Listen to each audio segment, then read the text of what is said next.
Guatevisión presenta. Muy buenas noches, amigos, y bienvenidos a Un Show con Tuti. Gracias por estar una vez más en sintonía de nuestro programa. Hoy tenemos un tema que es muy delicado y por eso le pido toda su atención, porque es importante que hablemos de estos temas que suelen ser tabús en las sociedades. Hablaremos del suicidio en niños y adolescentes. Bienvenidos.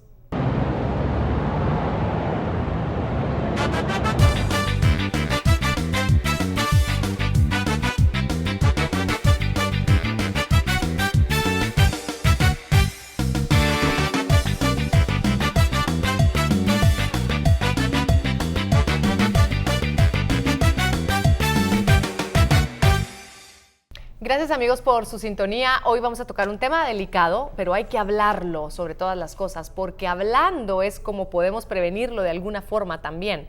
Suicidio en niños y en jóvenes. Es un tema que cada vez vemos más. Salen noticias. Este año queremos compartir con ustedes un par de las que sucedieron en el primer semestre del 2016.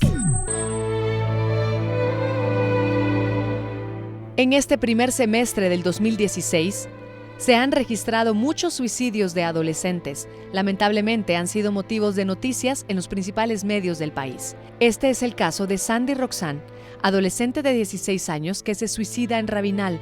Otra menor, también de 16 años, tomó la decisión de quitarse la vida dejándole una nota a su novio por WhatsApp. Otro de los casos se registró en San Juan La Ermita, en donde una adolescente de 15 años se quita la vida dejando una nota en donde confiesa por qué acabó con su vida. Pero ¿cuál será el motivo por el que los jóvenes están tomando esta decisión sin tratar de resolver los problemas o hablando con personas cercanas? Para hablar un poquito de este tema y entender qué es lo que está pasando con nuestros niños y con nuestros jóvenes, me da mucho gusto presentarles y recibir a quienes ahora me acompañan. Ella es Karen Hasdet, fundadora y presidenta de Asociación Amavida. Bienvenida, Karen. ¿Cómo estás? Gracias, Tuti. Muy bien, gracias. Gracias Feliz por de estar nuevamente aquí. Gracias. Gracias a ti. Y también nos acompaña la licenciada Jimena Flores. Ella es psicóloga, también está trabajando actualmente en Amavida. Gracias. ¿Cómo estás, Jimena? Mil gracias, Tuti. Súper bien, súper feliz de estar aquí también. Gracias por estar aquí con nosotros, porque creo que es un tema delicado. Tu fundación específicamente, o la asociación, mejor dicho, Amavida, específicamente trabaja con personas, con familias, personas que quieren o que tienen esa inquietud o que han tenido esos pensamientos suicidas, pero también con las familias que se quedan después de un suicidio. ¿Es más común el suicidio en jóvenes y en adolescentes últimamente, Jimena? Bueno, tenemos algunas cifras, no de Guatemala, pero sí a nivel mundial. Y sabemos que en los últimos 45 años el suicidio ha aumentado en un 60%. Entonces podríamos decir que sí ha habido un aumento y creo que las respuestas a eso son muy complejas y tienen mucho que ver con cómo estamos como sociedad actualmente. Claro. Sin embargo, también creo que hay un componente muy importante que es que ahora sabemos más los casos de suicidio. Como que ahora los medios llegan más a los medios. Claro. Y quizá no se estén escondiendo tanto como antes, porque el suicidio a lo largo de la historia ha sido un tema que tiende a mantenerse en secreto por el estigma social que ha implicado. Hace 4 años, cuando arrancaste con la asociación, Karen, ¿por qué fue que lo hiciste? ¿Por qué este tema tan tabú decidiste hacerlo de esta forma? Yo en el año 2002 perdí a mi padre a causa del suicidio. Eso cambió mi vida totalmente. Tuve cambios de ánimo muy drásticos. Tuve ideas suicidas, intentos también, y decidí y empecé a buscar información de cómo podía ayudarme y lamentablemente no encontré mayor cosa. Entonces decidí hacer esta asociación para ayudar a las personas. Creo que no te esperabas la respuesta que ha tenido, ¿cierto? El acercamiento, la forma en que la gente te expone o que comparte dentro de la asociación sus historias. ¿Qué opinas o qué has visto tú específicamente del tema que hoy estamos abordando, de niños y adolescentes? Lamentablemente, cada vez hay más suicidios en niños y adolescentes. Como decía Jimena, en los medios hay mucha información. Si tú pones en el internet cómo suicidarme, te salen 1000 maneras. Los niños tienden mucho a imitar otros suicidios. Si ellos miran que una persona se suicidó de tal manera, ellos lo hacen igual. Tienen mucho acceso a pastillas en el interior de la República con veneno o arma de fuego, armas letales. ¿Cómo funciona Es difícil, si hablamos de un tema, por ejemplo, hemos hablado aquí de duelos y hablamos de cómo se le explica a un niño el duelo, es difícil que ellos entiendan ese concepto de la muerte. ¿Cómo es que ellos enfrentan este concepto mismo de la muerte a la hora de decidir morir, Jimena? Bueno, me parece muy interesante traer ahorita a este programa el concepto de muerte, porque la muerte es un tema abstracto, sí. Entonces cabalmente los niños aún no tienen el desarrollo cognitivo que les permite tener el pensamiento abstracto para entender ese tipo de temas. Por lo tanto, podríamos decir que un niño muy pequeño no entiende lo que es la muerte o no tiene una idea real de la muerte. Por ejemplo, puede pensar que la muerte es algo provisional, que es irme por un ratito y regreso. Claro. No entienden que la muerte es ponerle fin completo a la vida. Entonces esto podría también incidir en estos casos de suicidios, porque un niño puede suicidarse sin pensar que realmente se va a morir, ¿verdad? De ahí en adolescentes, los adolescentes ya cuentan con el desarrollo cognitivo que les permite entender un concepto realista de la muerte, okay. Y ya llegan a entenderlo mucho mejor, como algo que implica el cese de la existencia, como algo que implica consecuencias en el tiempo, ¿verdad? Que va a producir consecuencias en el futuro. Ahí hablaríamos entonces de otros factores que inciden en el suicidio de adolescentes. ¿Qué otros factores podríamos hablar? Bueno, como principales causas de suicidio, yo diría que existen 3 en niños y adolescentes. Primero, es muy importante el padecimiento de uno o varios trastornos de la salud mental. Okay. Las estadísticas a nivel mundial nos dicen que el 90% de casos de suicidio son personas que padecían uno o varios trastornos de salud mental, okay. Entre estos principalmente depresivos, que son el 60% de los casos de suicidio, también trastorno afectivo bipolar, también trastornos de ansiedad, trastornos por abuso de sustancias ya en adolescentes, trastornos de personalidad como el trastorno de la personalidad límite. Entonces, el padecimiento de estas condiciones, unidas a veces 2 o 3 de estas, es el factor principal, diría yo, de riesgo de suicidio. Okay. De ahí podríamos hablar de 2 más.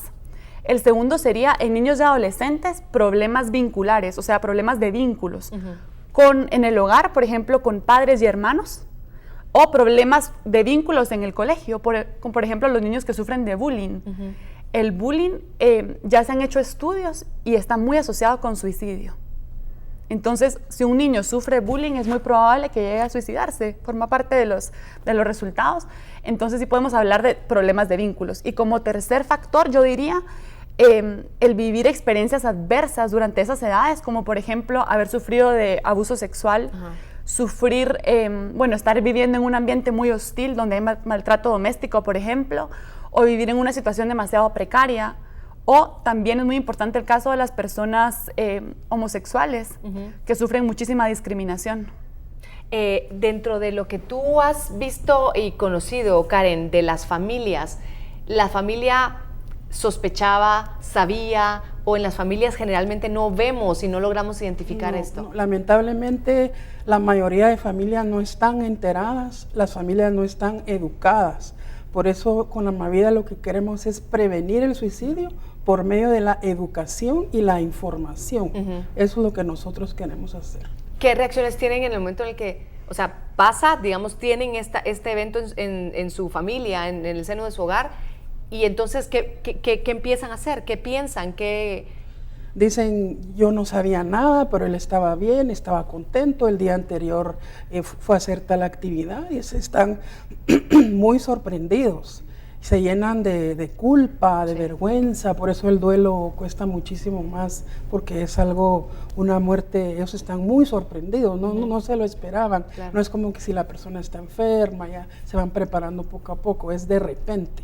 Para seguir abordando y avanzando en el tema, ¿podríamos especificar un poquito más cómo es esta evolución del concepto? Tú lo mencionabas ya brevemente, de la muerte en los niños por etapas, o para poder entender de qué manera, porque creo que de igual forma hay que hablar de estos temas en casa, tengamos la edad que tengamos, pero para entender de qué manera podemos llegar a hablar de esto con nuestros chicos.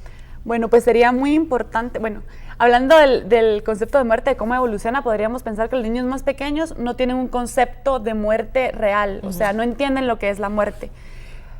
Ya con la edad, a finales de la infancia ya van teniendo un concepto un poco más realista. Por ejemplo, ya entienden que que la muerte es el cese de la vida, o sea, que se va a morir y ya no va a regresar la persona. ¿En qué momento crees tú que ya es más o menos ese pensamiento empieza? ¿Tipo bueno, tipo 9 años. 9 años. Tipo 9 años, ajá. Ya en la adolescencia, que es, por ejemplo, considerar de los 11 años en adelante, la adolescencia, ya se va desarrollando más ese entendimiento de lo que es la muerte como es, ¿verdad? La muerte, el verdadero concepto de muerte. Sin embargo, durante la adolescencia también hay muchas etapas. Y también es muy importante conocer el concepto de muerte, pero también pensar y que nos quede claro que es más que todo el factor de que los niños y los adolescentes son más impulsivos. Ajá. ¿Por qué? Porque no tienen el desarrollo cognitivo que les permite regular su conducta. Y sus emociones. Y entonces sus emociones, no las regulan tanto, entonces las sienten y puede ser que actúen más por impulso y eso es lo que más los pone en riesgo de suicidio. Sería muy importante educar a niños y adolescentes acerca del tema. Okay. Obviamente va a ser más fácil con adolescentes porque ya entienden lo que es la muerte, lo que hablábamos. Sí. Sin embargo, en niños pues podemos ir fomentando temas de autocuidado y más que todo trabajar con ellos el hecho de fortalecer su autoestima, hacerles saber lo importante que son y principalmente detectar las señales de que está en riesgo o no de suicidio. Y esto lo vamos a hablar más adelante porque me tengo que ir a la primera pausa comercial. Jimena, Karen, gracias por estar hoy con nosotros. Estamos hablando esta noche, por si nos acaba de sintonizar, sobre suicidio en niños, adolescentes y jóvenes. Ya volvemos.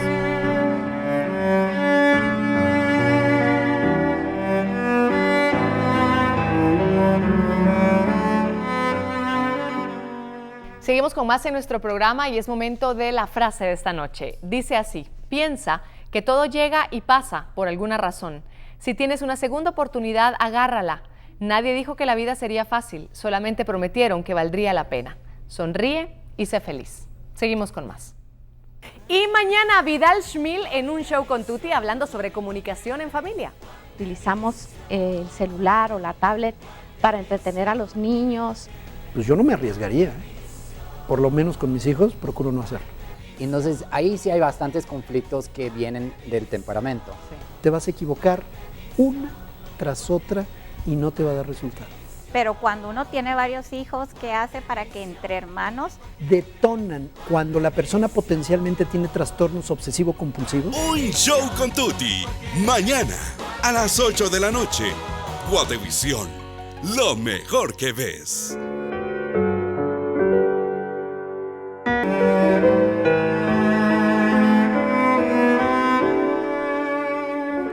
Estamos de vuelta en un show con Tuti. Gracias, amigos, por su sintonía. Hoy hablando sobre el suicidio en niños y adolescentes, jóvenes también podríamos hablar.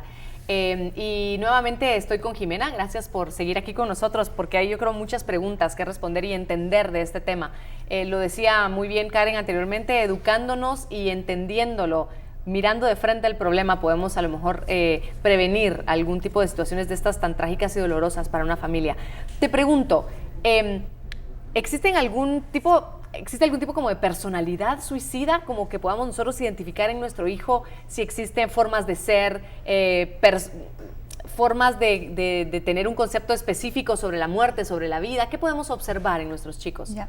Bueno, yo creo que el hecho de hablar de personalidad suicida, yo lo diría que eso es como un mito que habría que romper. Ok, gracias. Pero sí hay indicadores de esa personalidad que tiende a suicidarse. No la diría como personalidad suicida, pero sí hay indicadores que son 4 marcadores clínicos, según el doctor Hernán Ortiz. Él es un psiquiatra guatemalteco experto en suicidio. Él me hablaba de que existen 4 marcadores clínicos o rasgos de personalidad, le podríamos decir, que ponen a un niño o un adolescente en riesgo de suicidio. ¿Cuáles serían? Serían desesperanza, aislamiento, impulsividad y agresividad. O sea, un niño y un adolescente que tiendan a sentirse desesperanzados, o sea, deprimidos, que tiendan a aislarse mucho de sus seres queridos, de su círculo social, que tengan esa componente de que son más impulsivos, que la mayoría les cuesta controlar su conducta, tienden a actuar de forma muy repentina, o que son muy agresivos. Esos rasgos de personalidad te pueden hacer más propicio a suicidarte. En cuanto al concepto que se maneja de muerte, que ya hablamos un poquitito de que va variando según las etapas, ¿varía también esa forma en que cada uno percibe la muerte? ¿Le tiene miedo a la muerte?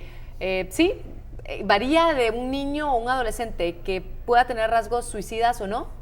Podríamos pensar que alguien que tenga rasgos o tendencia a suicidarse presenta tal vez conceptos de muerte muy ambivalentes o presenta mucho conflicto sobre, porque toda persona que se suicida está entre una ambivalencia entre si